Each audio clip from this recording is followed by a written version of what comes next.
Hiresaka fandrarana sy fitantanana izay ihany isika tafapetraka manerana ny faritany enina ny Madagasikara ankehitriny ny filamana ny vondrony vehivavy mpitantana eto Madagasikara tanjona goavana moa no napetraka tsy fikambanana ity araka izao fanadihadiana hoentina amintsika izao.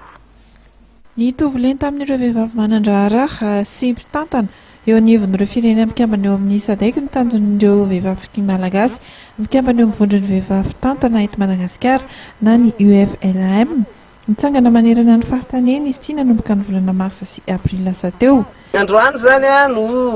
fotoana ny fanomezana amin'ireto vondrona fikambanana vehivavy maro samihafa marobe mpiara-zolombelona teto anivon'ny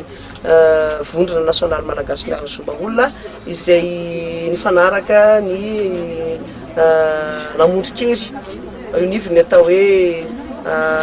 UFLAM na vondrony vehivavy tarika sady navitrika eto Madagasikara izay nasionaly moa zany miaraka amin'ny UNMDH ozintsika teo niaraka nifanaiky fa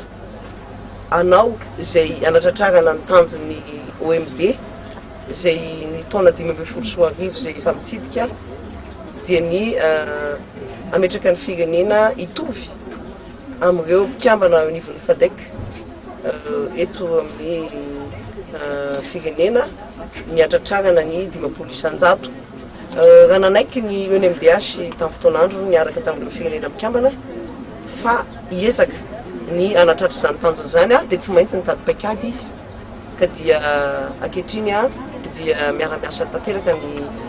fikambanana rehetra anivon'ny UNMDH anisan'izany reto vondrony vehivavy reto izay fananao etsika maro samihafa moa zany